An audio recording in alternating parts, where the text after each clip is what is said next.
1 কোটি মুসলমানদেরকে ভোটের অধিকার থেকে তারা বঞ্চিত করেছে এবং কথাবার্তার ইশারা ইঙ্গিতে মনে হচ্ছে তারা বাংলাদেশের পুশ ইন করে দেওয়ার পরিকল্পনা করছে। তো এগুলা একটা মারাত্মক সাম্প্রদায়িক দাঙ্গার অশনি সংকেত।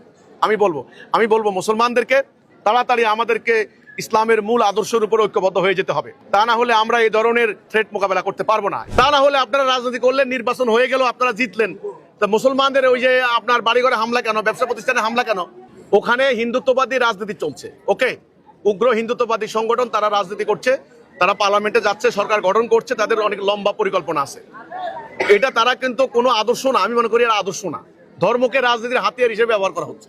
তা না হলে আপনারা রাজনীতি করলেন, নির্বাচন হয়ে গেল, আপনারা জিতলেন, তা মুসলমানদের ওই যে আপনার বাড়িঘরে হামলা কেন, ব্যবসা প্রতিষ্ঠানে হামলা কেন?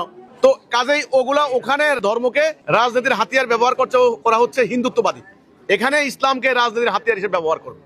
ওখানে উগ্রবাদী মৌলবাদী গোষ্ঠীর উত্থান হচ্ছে, এখানে উগ্রবাদী গোষ্ঠীর উত্থান হবে। কয়েকদিন পরে বলবে যে ভারতে যদি হিন্দুরা রাষ্ট্র ক্ষমতা চালাইতে পারে তাহলে আমরা মুসলমানরা এখানে কেন করবো না? এগুলা করেই কিন্তু 47 সালের হিন্দু মুসলমান দাঙ্গা হয়েছে, ভাগ হয়েছে নাকি?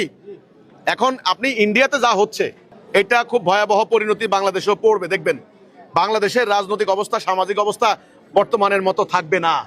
এখানেও বিভিন্ন স্থাপনায় অ্যাটাক হবে, হামলা হবে, উগ্রবাদী কর্ম, মব সৃষ্টি হবে। বলবে কলকাতায় মুসলমানদের, আসামের মুসলমানদের অলরেডি আমরা শুনলাম 1 কোটি মুসলমানদেরকে ভোটের অধিকার থেকে তারা বঞ্চিত করেছে এবং কথাবার্তার ইশারা ইঙ্গিতে মনে হচ্ছে তারা বাংলাদেশের পুশ ইন করে দেওয়ার পরিকল্পনা করছে। তো এগুলা একটা মারাত্মক সাম্প্রদায়িক দাঙ্গার অশনি সংকেত। আপনারা আসামের রাজনীতি হয় কিসের উপরে? এখন না, 47-এর আগেও, যে ওরা আগের দিন বলে আমারে ভোট দিবি মুসলমান এলাকাগুলাতে, যখন কংগ্রেস হাইরে যায় এবার বলে মুসলমানরা আমগুলো ভোট দেয় নাই। এবার হামলা, এক রাতে 10,000 মানুষ খুন করছে, এমনও কাহিনী আছে। তো কাজে আমাদের দেশেও হয়, হিন্দু পাড়াতে যায়, আওয়ামী লীগের লোকেরা বলে আমগুলো ভোট দিবি, যখন ভোটে হাইরে যায় কয় হিন্দুরা আমগুলো ভোট দেয় নাই। বিএনপি একই কথা কয়। তো এখানে হিন্দুদের যে দশা, ওখানে মুসলমানদের সে দশা। তো কাজেই আমি মনে করি এই অরাজকতা বন্ধ হবে না যতদিন না আমরা মুসলমানরা আল্লাহর তাওহীদের উপর ঐক্যবদ্ধ হইতে না পারি।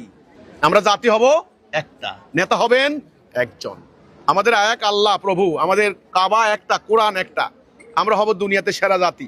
যদি আমরা আল্লাহর দ্বীন কায়েম করতে পারি তবে ইন্ডিয়াতে নয়, মিয়ানমারে নয়, দুনিয়াতে কোনো মুসলমানের উপরে হাত দেওয়ার ক্ষমতা কারো থাকবে না। কিন্তু ঐক্যবদ্ধ হইতে হবে।